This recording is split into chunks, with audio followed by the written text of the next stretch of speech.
Congress BJP నాయకులు వారితో అంటకాగుతున్న మీడియాపై X వేదికగా విమర్శలు గుప్పించారు బీఆర్ఎస్ వర్కింగ్ ప్రెసిడెంట్ కేటీఆర్. ఎవరు ఎక్కువ నీచులు అంటూ ట్వీట్ చేశారు. తన పదవిని అధికారాన్ని దుర్వినియోగం చేస్తూ కొడుకును కాపాడుతున్న కేంద్ర మంత్ర అని ప్రశ్నించారు. మైనర్ బాలిక తల్లిదండ్రులు పోక్సో కేసు పెట్టినా ఏమీ తెలియనట్టు నటిస్తున్న కాంగ్రెస్ ప్రభుత్వమా అని నిలదీస్తారు. ఇలాంటి ఘోరమైన నేర వార్తను ప్రచురించడానికి కూడా నిరాకరిస్తున్న తెలుగు మీడియానా అంటూ విమర్శించారు కేటీఆర్.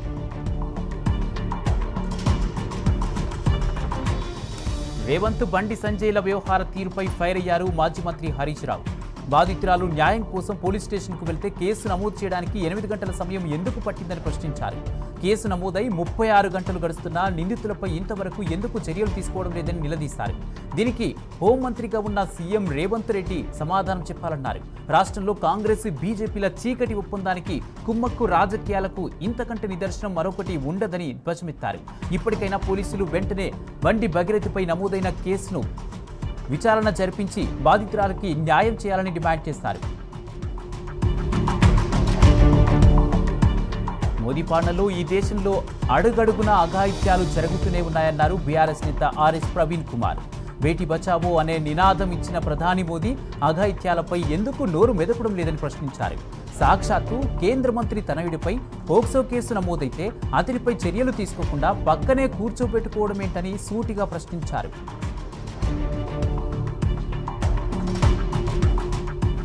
కాంగ్రెస్ బీజేపీది ఫెవికాల్ బంధమని నిప్పులు చెరిగారు బీఆర్ఎస్ మహిళా నేతలు పద్మా దేవేందర్ రెడ్డి, సుమిత్రా ఆనంద్. బండి సంజయ్ కొడుకును కాంగ్రెస్ సర్కారు కాపాడాలని చూస్తుందని విమర్శించారు. బాధితురాలు అన్ని ఆధారాలతో ఫిర్యాదు చేసినా 3 నెలలుగా కేసు నమోదు చేయకపోగా తిరిగి బాలికపైనే హనీ ట్రాప్ కేసు నమోదు చేయడమేంటని ప్రశ్నించారు.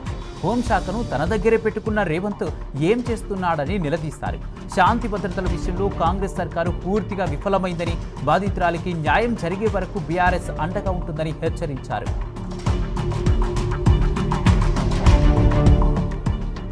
బండి సంజయ్ కుమారుడిపై 36 గంటలవుతున్నా పోక్సో చట్టం కింద కేసు నమోదు చేయలేదని అన్నారు మాజీ ఎమ్మెల్యే బాల్కా సుమన్.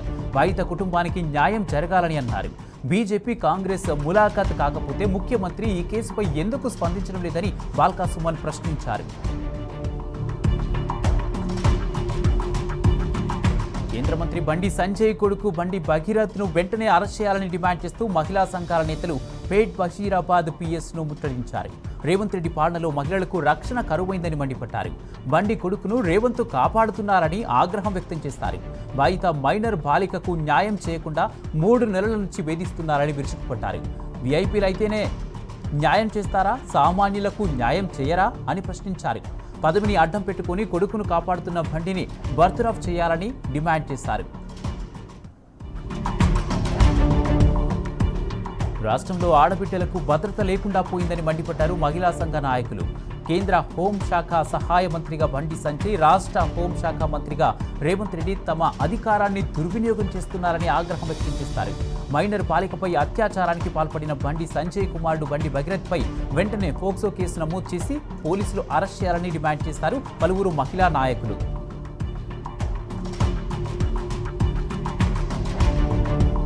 రాష్ట్ర డీజీపీ కార్యాలయాన్ని బీఆర్ఎస్పీ నాయకులు ముట్టడించారు. మైనర్ బాలికపై అత్యాచారం చేసిన కేంద్ర హోంశాఖ సహాయ మంత్రి బండి సంజయ్ కుమారుడు బండి భగీరథ్ను వెంటనే అరెస్ట్ చేయాలని డిమాండ్ చేశారు. బేటీ బచావో, బేటీ పడావో అంటూ పెద్ద మాటలు చెప్పే బీజేపీ నాయకత్వం ఈ విషయంపై ఎందుకు మౌనం వహిస్తుందని నిలదీశారు. వెంటనే బండి సంజయ్ను కేంద్ర మంత్రిత్వ శాఖ నుంచి తప్పించాలని డిమాండ్ చేశారు బీఆర్ఎస్పీ నాయకులు. ధాన్యం కొనుగోలులో రేవంత్ సర్కారు జాప్యంపై మాజీ మంత్రి హరీష్ రావు ఫైర్ అయ్యారు. అకాల వర్షాలకు దెబ్బతిన్న పంటకు 10,000 రూపాయల నష్టపరిహారం చెల్లించాలని డిమాండ్ చేశారు. మెదక్ జిల్లా చేగుంట మండలంలోని కన్నాల్పల్లి గ్రామంలో ధాన్యం కొనుగోలు కేంద్రాలను పరిశీలించారు హరీష్ రావు. అధికారులకు ఫోన్ చేసి అన్నదాతల దీన పరిస్థితిని వివరించారు. కొనుగోలు కేంద్రాల్లో వెంటనే పంట కొనుగోలు ప్రారంభించాలని డిమాండ్ చేశారు. ఈ కార్యక్రమంలో దుబ్బాక ఎమ్మెల్యే కొత్త ప్రభాకర్ రెడ్డి, మెదక్ జిల్లా బీఆర్ఎస్ అధ్యక్షురాలు పద్మా దేవేందర్ రెడ్డి కొనుగోలు కేంద్రాలను పరిశీలించారు. మహబూబాబాద్ జిల్లాలో అకాల వర్షం కురిసింది. దాంతో అన్నదాతలు 6 కాలం కష్టపడి పండించిన పంట మొత్తం తడిసి ముట్టయింది. కొనుగోలు కేంద్రాల్లో పోసిన ధాన్యం, మొక్కజొన్న నీటి పాలైంది. ఐకేపీ సెంటర్లో ధాన్యం పోసి నెల రోజులు గడుస్తున్నా కొనుగోలు చేయడం లేదని ప్రభుత్వంపై మండిపడుతున్నారు రైతన్నలు. ప్రభుత్వ నిర్లక్ష్యం కారణంగా గత వారం రోజుల్లోనే 3 సార్లు ధాన్యం తడిసిందని రైతులు వాపోయారు.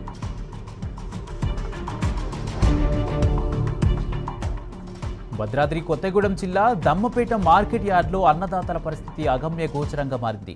అకాల వర్షంతో చేతికొచ్చిన పంటంతా నీటి పాలైందని రైతులు కన్నీరు మున్నీరవుతున్నారు. ధాన్యంపై కప్పడానికి టార్పాలిన్లు లేపని సంచుల కొరత తీవ్రంగా వేధిస్తుందని రైతులు అంటున్నారు.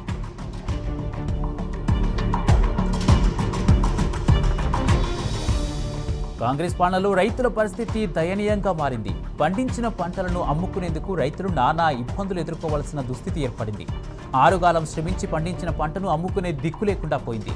ఆదిలాబాద్, నిర్మల్ జిల్లాల్లో గత నెల రోజులుగా రైతులు పంటలు అమ్ముకునేందుకు అనేక ఇబ్బందులు ఎదుర్కొంటున్నారు. ప్రభుత్వం కొనుగోలు కేంద్రాలను ఏర్పాటు చేసినప్పటికీ నామమాత్రంగానే పంటలను కొనుగోలు చేస్తుంది. గన్ని బ్యాగుల కొరత కారణంగా కొనుగోలు కేంద్రాలలో అధికారులు పంటను నామమాత్రంగానే కొంటున్నారు. మహబూబాబాద్ జిల్లా దంతాలపల్లి మండల కేంద్రంలో రైతన్నలు భగ్గుమన్నారు. వరంగల్ ఖమ్మం జాతీయ ప్రధాన రహదారిపై రైతులతో కలిసి మాజీ మంత్రి రెడ్డి నాయక్ రాస్తారోకో నిర్వహించారు. తడిసి ముద్దైన ప్రతి ధాన్యపు గింజను ప్రభుత్వం కొనుగోలు చేయాలని ఆయన డిమాండ్ చేశారు. రైతుల ధర్నాతో వరంగల్ ఖమ్మం మధ్య పెద్ద ఎత్తున వాహనాలు నిలిచిపోయాయి. ప్రభుత్వం స్పందించకపోతే ఆందోళనను మరింత ఉధృతం చేస్తామని రెడ్డి నాయక్ అన్నారు.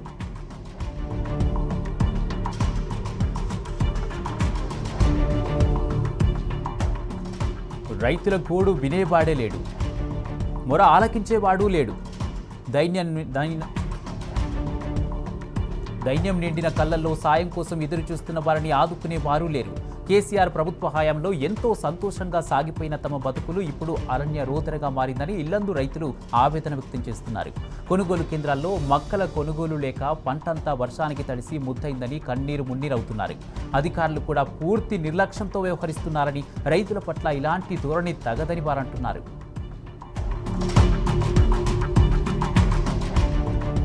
నాగర్ కర్నూలు జిల్లా కల్వకుర్తి మండలంలో అకాల వర్షం రైతులను నిండా ముంచేసింది. అసలే ధాన్యం కొనుగోళ్లు జరగడం లేదన్న బాధలో ఉన్న రైతులకు అకాల వర్షం తీరని వేదన మిగిల్చింది. ఆరుగాలం కష్టించి పండించిన పంట వర్షానికి తడిసి ముద్దడంతో రైతన్నలు కన్నీరు మున్నీరవుతున్నారు. కొనుగోలు ఆలస్యం కావడం వల్లే తమకి దుస్థితి ఏర్పడిందని రైతులు ఆవేదన చెందుతున్నారు.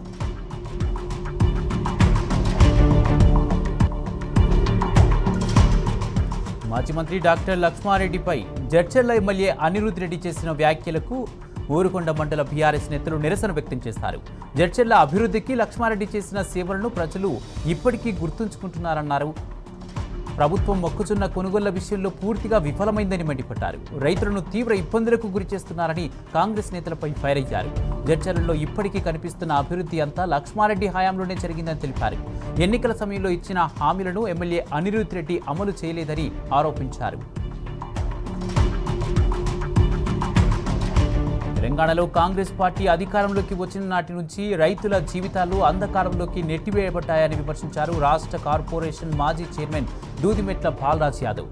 పంట పండించడం కంటే పండిన పంటను మార్కెట్లో అమ్మడం రైతులకు పెద్ద సవాలుగా మారిందని మండిపడ్డారు. ధాన్యం కొనుగోలు కేంద్రాలకు తీసుకువచ్చి నెలలు అవుతున్నా ఇంకా కాంటాల్లో పెట్టని పరిస్థితి నెలకొందని ధ్వజమెత్తారు. రైతులను గోస పెట్టిస్తున్న ఈ ప్రభుత్వం పతనం కాక తప్పదన్నారు. దేశ అభివృద్ధిలో హైదరాబాద్ కీలక భాగస్వామి అని అన్నారు ప్రధాని మోదీ.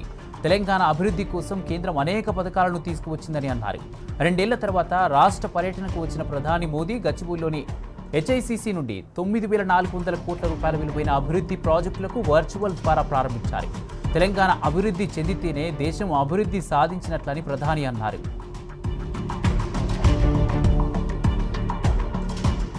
అరగంటలోనే నాలుక మడత పెట్టాడు మోడీ. అక్కడేమో కలిసి పనిచేద్దామన్నాడు. ఇక్కడికి వచ్చి కాంగ్రెస్ అంటేనే కరప్షన్ అని డైలాగులు కొట్టాడు. ఏ ఎండలో ఆ గొడుగు పట్టడంలో తనను మించినోడు లేడని మరోసారి నిరూపించుకున్నాడు మోడీ. తాను 2 తలల సర్పమేనని మళ్లీ చాటుకున్నాడు. 13 ఏళ్లలో తెలంగాణకు ఏమి చేశామో చెప్పకుండా అడ్డమైన రాజకీయాలన్నీ మాట్లాడిపోయాడు మోడీ. అసలు ఏ ముఖం పెట్టుకుని తెలంగాణకు వచ్చావయ్యా మోడీ అని తెలంగాణ సమాజం తీవ్రంగా తూలనాడింది.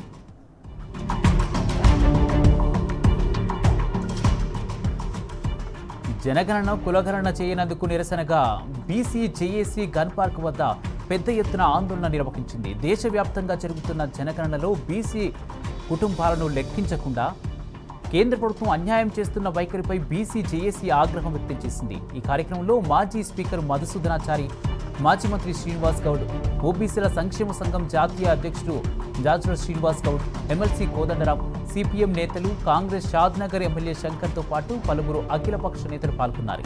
సికింద్రాబాద్లో ప్రధాని మోదీ సభకు వ్యతిరేకంగా నల్ల జెండాలతో నిరసన వ్యక్తం చేశారు.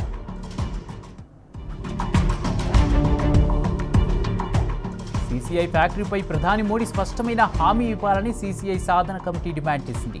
ప్రధాని మోడీ తెలంగాణ పర్యటన సందర్భంగా సీసీఐ సాధన కమిటీ ఆదిలాబాద్లో పెద్ద ధర్నా నిర్వహించింది. ఎన్నికల సందర్భంగా ఇచ్చిన హామీలను నిలబెట్టుకోవాలని సాధన కమిటీ కన్వీనర్ మల్లేష్ డిమాండ్ చేశారు. సీసీఐ ఫ్యాక్టరీని పునర్ప్రారంభించాలని ఆయన విజ్ఞప్తి చేశారు. బీఆర్ఎస్ పార్టీలో చేరికలు జోరుగా సాగుతున్నాయి. మేడ్చల్ జిల్లా ఎమ్మెల్యే మల్లారెడ్డి క్యాంపు కార్యాలయంలో కాంగ్రెస్, ఇతర పార్టీలకు చెందిన 100 మంది కార్యకర్తలు, యువకులు జిల్లా గ్రంథాలయ మాజీ చైర్మన్ భాస్కర్ యాదవ్ ఆధ్వర్యంలో గులాబీ కండువా కప్పుకున్నారు. పార్టీలో చేరిన వారందరికీ బీఆర్ఎస్ కండువాలు కప్పి పార్టీలోకి ఆహ్వానించారు. కాంగ్రెస్ పాలనపై విసుగు చెందామని, కేసీఆర్తోనే రాష్ట్ర అభివృద్ధి సాధ్యమవుతుందనే పార్టీలో చేరినట్టు తెలిపారు. ఈ కార్యక్రమంలో బీఆర్ఎస్ పార్టీ మాజీ మేడ్చల్ మండల అధ్యక్షులు దయానంద్ యాదవ్ తదితరులు పాల్గొన్నారు. మాతృ దినోత్సవం సందర్భంగా మాతృమూర్తులందరికీ శుభాకాంక్షలు తెలిపారు బీఆర్ఎస్ వర్కింగ్ ప్రెసిడెంట్ కేటీఆర్. తాను ఈరోజు ఇలా ఉన్నారంటే దానికి కారణం ఏమీ ఆశించకుండా తన సర్వస్వాన్ని ధారపోసిన మహిళే కారణమన్నారు.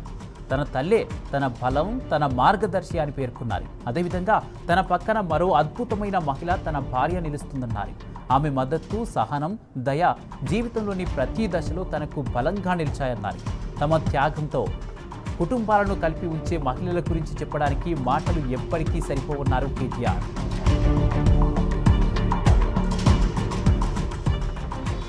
షాద్నగర్ పట్టణంలోని బీఆర్ఎస్ కార్యాలయంలో మాజీ ఎమ్మెల్యే అంజయ్ యాదవ్ జన్మదిన వేడుకలు ఘనంగా జరిగాయి. ఈ సందర్భంగా నియోజకవర్గంలోని పలు గ్రామాల నుండి తరలివచ్చిన కార్యకర్తలు రక్తదానం నిర్వహించారు. 10 ఏళ్ల బీఆర్ఎస్ పాలనలో షాద్నగర్ అభివృద్ధి చెందింది అంటే అది కేసీఆర్ చలవేనని అంజయ్య అన్నారు. రక్తదానం చేసిన కార్యకర్తలకు ఆయన ప్రశంసా పత్రాలు పంపిణీ చేశారు. రాష్ట్ర ప్రభుత్వం తీసుకున్న ఇంటర్ బోర్డు రద్దు నిర్ణయంపై తెలంగాణ ప్రైవేట్ జూనియర్ కాలేజీల అసోసియేషన్ అభ్యంతరం వ్యక్తం చేస్తోంది. ఇంటర్ బోర్డును రద్దు చేసి స్కూల్ ఎడ్యుకేషన్లో విలీనం చేయడం సమంజసం కాదని, ఇలాంటి నిర్ణయాల వల్ల విద్యార్థులు, తల్లిదండ్రులు ఇబ్బందులు పడుతున్నారని మండిపడుతున్నారు. నిపుణులు, విద్యావేత్తలతో చర్చించకుండా నిర్ణయాలు తీసుకోవడం సరికాదన్నారు జూనియర్ కాలేజీల అసోసియేషన్ ప్రతినిధులు.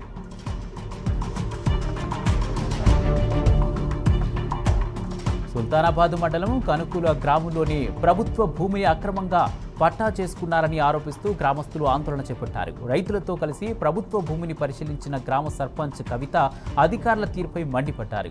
వ్యవసాయ భూమిని వ్యవసాయేతర భూమిగా మార్పు చేసుకోవడాన్ని రైతులు తప్పుబట్టారు. ఈ వ్యవహారంలో అధికారుల తీరుపై గ్రామస్తులు ఆగ్రహం వ్యక్తం చేశారు.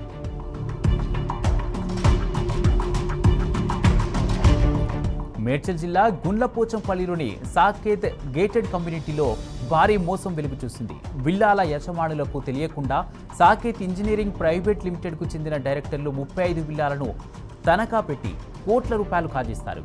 విషయం తెలుసుకున్న బాధితులు పోలీస్ స్టేషన్ బాటపట్టారు.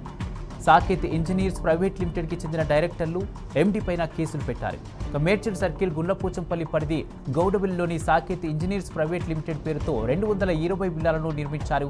ఇందులో నుండి దాదాపు 35కు పైగా విల్లాలకు మార్టిగేజ్ చేసి వాటిపై దాదాపు 85 కోట్ల రూపాయలకు రుణాలు పొందారని ఆరోపణలు వినిపిస్తున్నాయి. బీటీ రోడ్డు వేయాలని డిమాండ్ చేస్తూ జనగామ జిల్లా కొడకండ్ల మండలం పాకాల గ్రామస్తులు ఆందోళనకు దిగారు. బీఆర్ఎస్ హయాంలో మంజూరైన రోడ్డు ఇప్పటికీ పూర్తి కాలేదని మండిపడ్డారు. 2 ఏళ్లుగా అనేక ఇబ్బందులు పడుతున్నామని గ్రామస్తులు ఆగ్రహం వ్యక్తం చేశారు. వారం రోజుల్లో రోడ్డు పనులు ప్రారంభం కాకపోతే పెద్ద ఎత్తున ఆందోళన చేపడతామని పాకాల గ్రామస్తులు హెచ్చరిస్తున్నారు. మంచిర్యాల జిల్లా కేంద్రంలో అగ్ని ప్రమాదం జరిగింది. జిల్లా కేంద్రంలోని జన్మభూమి నగర్లో సతీష్ గ్యాస్ట్రో లివర్ ఆసుపత్రిలో అగ్ని ప్రమాదం సంభవించింది. ప్రమాదవశాత్తు 2వ అంతస్తులో మంటలు చెలరేగాయి. సమాచారం అందుకున్న ఫైర్ సిబ్బంది ఘటనా స్థలానికి చేరుకొని మంటలను అదుపు చేశాయి. అయితే మంటలను ఆర్పుతుండగా రాజేంద్ర అనే ఫైర్మెన్కు గాయాలయ్యాయి. వెంటనే రాజేందర్ను సమీపంలోని ఆసుపత్రికి తరలించారు.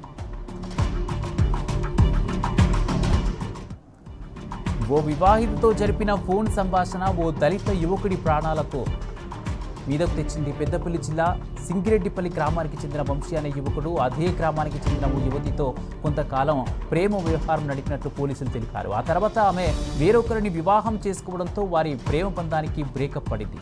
అయితే ఇటీవల మళ్ళీ ఇద్దరి మధ్య ఫోన్ సంభాషణలు మొదలయ్యాయి. అది గమనించిన వివాహిత భర్త నీలం నవీన్ వంశీని హత్య చేసినట్లు పోలీసులు తెలిపారు. దీంతో గ్రామంలో తీవ్ర ఉద్రిక్త పరిస్థితులు నెలకొన్నాయి.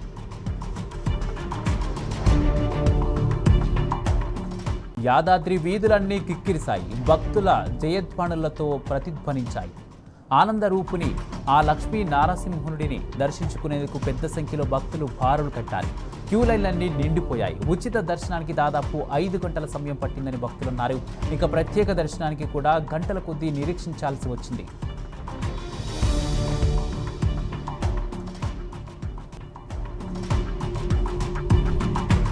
తమిళనాడుతో టీవీకే ప్రభుత్వం కొలువు తీరింది. 5 పార్టీల మద్దతులో సంకీర్ణ ప్రభుత్వాన్ని ఏర్పాటు చేశారు ఇలియా దళపతి విజయ్ జోసెఫ్.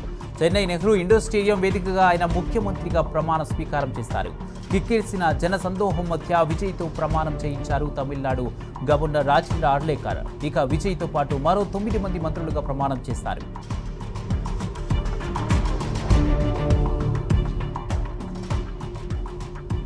తమిళనాడు ముఖ్యమంత్రిగా ప్రమాణ స్వీకారం చేసిన వెంటనే విజయ్ తనదైన మార్కును చాటుకున్నారు. ఎన్నికల మేనిఫెస్టోలో ఇచ్చిన అత్యంత కీలకమైన హామీని అమలు చేస్తూ ఉచిత విద్యుత్ పథకంపై తొలి సంతకం చేశారు. మరోవైపు ప్రొటెం స్పీకర్ నియామకం తర్వాత బల నిరూపణకు విజయ్ వ్యూహ రచన చేస్తున్నారు. గవర్నర్ ఇచ్చిన 3 రోజుల గడువు లోపలే బల నిరూపణ చేసుకునేలా పక్కా ప్లాన్లో ఉన్నారు.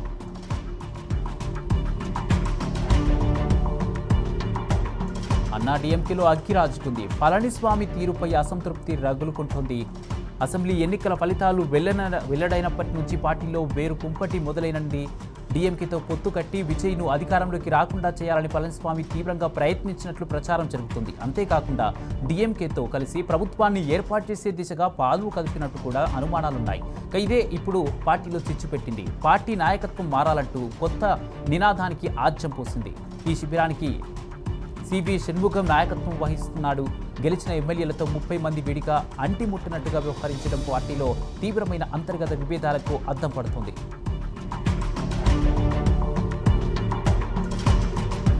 పుదుచ్చేరిలో ఈ నెల 13న కొత్త ప్రభుత్వం కొలువు తీరనుంది. ముఖ్యమంత్రిగా ఎన్ఆర్సీ కాంగ్రెస్ చీఫ్ ఎన్ రంగస్వామి 5వ ప్రమాణ స్వీకారం చేయనున్నారు.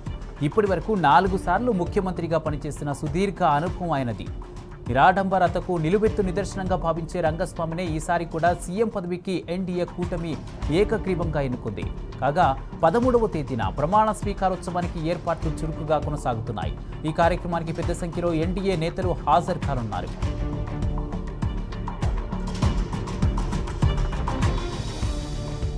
అసెంబ్లీ ఎన్నికల ఫలితాలు వెల్లడై వారం రోజులు గడిచిపోయింది. కేరళ సీఎం ఎవరన్నది ఇంకా తేలలేదు.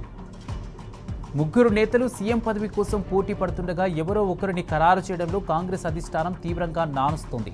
కేంద్ర పరిశీలకులుగా కేరళ వెళ్లి సొంత పార్టీ నేతలతో పాటు కూటమి నేతల అభిప్రాయాలను కూడా అజయ్ మకేన్, ముకుల్ వాస్నిక్ సేకరించారు. ఒక నివేదికను అధిష్టానానికి అందజేశారు. రోజులు గడుస్తున్నాయే కానీ కేరళ సీఎం పేరు ప్రకటించడంలో కాంగ్రెస్ తీవ్ర తాత్సారం చేస్తుండటంతో సొంత పార్టీలోనే అసంతృప్తి వ్యక్తమవుతోంది.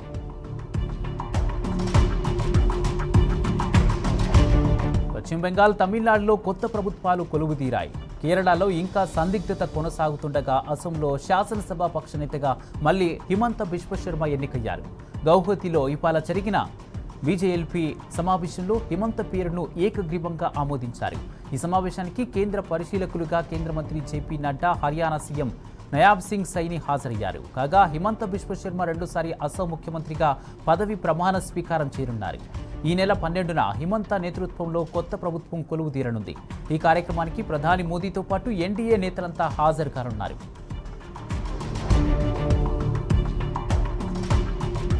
పశ్చిమ బెంగాల్లో విధ్వంసం కొనసాగుతూనే ఉంది. పరస్పర దాడులు జరుగుతూనే ఉన్నాయి.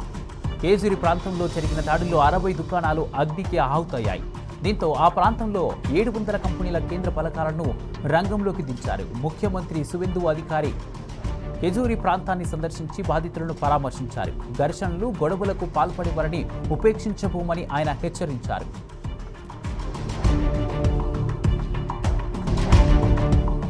పంజాబ్ మంత్రి సంజీవ్ అరోడాను అరెస్ట్ చేసింది ఎన్ఫోర్స్మెంట్ డైరెక్టరేట్. మనీ లాండరింగ్ కేసులో ఆయన్ను అదుపులోకి తీసుకుంది. ఈడీ విజ్ఞప్తితో సంజీవ్కు సెషన్స్ కోర్టు 7 రోజుల రిమాండ్ విధించింది. కాగా ఆయన అధికారిక నివాసం ఢిల్లీ, హర్యానాలో సోదాలు నిర్వహించిన ఈడీ అధికారులు 100 కోట్ల విలువైన స్థిర చరాస్తులను సీజ్ చేస్తారు. 100 కోట్ల రూపాయల జీఎస్టీ మోసానికి సంబంధించిన కేసులో అరెస్ట్ చేశారు. అయితే సంజీవ్ అరెస్ట్ను ఖండించారు ఆప్ నేతలు. పంజాబ్లో పాగా వేయడానికే దర్యాప్తు సంస్థలను మోడీ సర్కారు పావులుగా వాడుకుంటుందని ఆరోపించారు. కర్ణాటక ముఖ్యమంత్రి సిద్ధరామయ్య క్యాబినెట్లో కీలక మంత్రి పదవి నిర్వహిస్తున్న డి సుధాకర్ మృతి కర్ణాటక రాజకీయాల్లో విషాదాన్ని నింపింది. కొంతకాలంగా లంగ్స్ ఇన్ఫెక్షన్తో బాధపడుతున్న 66 ఏళ్ల సుధాకర్ చికిత్స పొందుతూ మరణించారు. చిత్రదుర్గ జిల్లాకు చెందిన డి సుధాకర్ ఎరియూరు అసెంబ్లీ స్థానం నుంచి గెలుపొందారు. తన సుదీర్ఘ రాజకీయ ప్రస్థానంలో అనేక కీలక మంత్రిత్వ శాఖలను చేపట్టారు. ప్రజలతో ఎంతో మమేకమై పనిచేసే నాయకుడిగా పేరొందిన సుధాకర్ మృతికి రాష్ట్ర ప్రభుత్వం 7 రోజుల సంతాప దినాలుగా ప్రకటించింది. ఆయన సొంత జిల్లా చిత్రదుర్గలో ఒకరోజు సెలవు దినంగా ప్రకటించారు. పశ్చిమాసియాలో ఉద్రిక్తతలు ఇంకా తీవ్రమయ్యాయి. కాల్పుల విరమణ అమల్లో ఉన్న అమెరికా, ఇరాన్ మధ్య దాడులు ఆగడం లేదు. దీంతో శాంతి చర్చలపై సందేహాలు తలెత్తుతున్నాయి. తాజాగా 2 ఇరాన్ చమురు ట్యాంకర్లపై అమెరికా దాడికి దిగడంతో పరిస్థితి ఒక్కసారిగా మారిపోయింది. మరోవైపు ఇరాన్ ఇస్లామిక్ రివల్యూషనరీ గార్డ్ కోర్తో సంబంధాలు ఉన్నాయన్న ఆరోపణలతో 41 మందిని బహ్రెయిన్ అరెస్ట్ చేసింది. దీంతో అమెరికా, దాని మిత్ర దేశాల తీరుపై ఇరాన్ బగ్గుమంటుంది. గల్ఫ్ దేశాలపై ప్రతిదాడులకు సిద్ధమవుతోంది. పశ్చిమాసియాలో యుద్ధాన్ని ముగించడం, హర్ముజ్ను తిరిగి తెరవడం, వివాదాస్పద అణు కార్యక్రమం నిలిపివేత ఒప్పందాలపై ఇరాన్కు ప్రతిపాదనలు పంపింది అమెరికా. అయితే అగ్రరాజ్యపు తాజా ప్రతిపాదనలపై ఇరాన్ ఇంకా స్పందించలేదు. కొన్ని అంశాలపై తమకు అభ్యంతరాలు ఉన్నాయని అంటుంది. అణు కార్యక్రమం నుంచి వెనక్కి తగ్గే ప్రసక్తే లేదని సంకేతాలిస్తుంది. ఇటు అమెరికా మద్దతుగా నిలుస్తున్న బహ్రెయిన్కు ఇరాన్ హెచ్చరికలు జారీ చేసింది. అమెరికాకు వత్తాసు పలికితే తీవ్ర పరిణామాలు ఎదుర్కోవాల్సి వస్తుందని హెచ్చరించింది. రష్యా, ఉక్రెయిన్ల మధ్య శాంతి ఒప్పందం కుదరనుందా? ఇరు దేశాల మధ్య సయోధ్య కుదర్చడానికి అమెరికా అధ్యక్షుడు ట్రంప్ చేస్తున్న ప్రయత్నాలు ఫలిస్తున్నాయా అంటే అవుననే అంటున్నారు రష్యా ప్రెసిడెంట్ పుతిన్. కీవ్తో 4 ఏళ్లుగా సాగుతున్న యుద్ధంపై కీలక వ్యాఖ్యలు చేశారాయన. మాస్కోలో జరిగిన రష్యా విక్టరీ డే సెలబ్రేషన్లో పాల్గొన్న ఆయన యుద్ధం ముగింపు దశకు చేరుకుందని ప్రకటించారు. ఉక్రెయిన్తో శాశ్వత కాల్పుల విరమణ ఒప్పందంపై చర్చలకు సిద్ధమైనట్టు సంకేతాలిచ్చారు. నాటో కూటమిపై మండిపడ్డారు పుతిన్.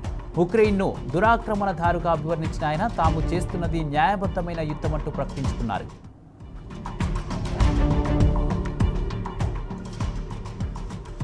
ఇవి న్యూస్ ఎక్స్ప్రెస్ అప్డేట్స్. చూస్తూనే ఉండండి టీ న్యూస్.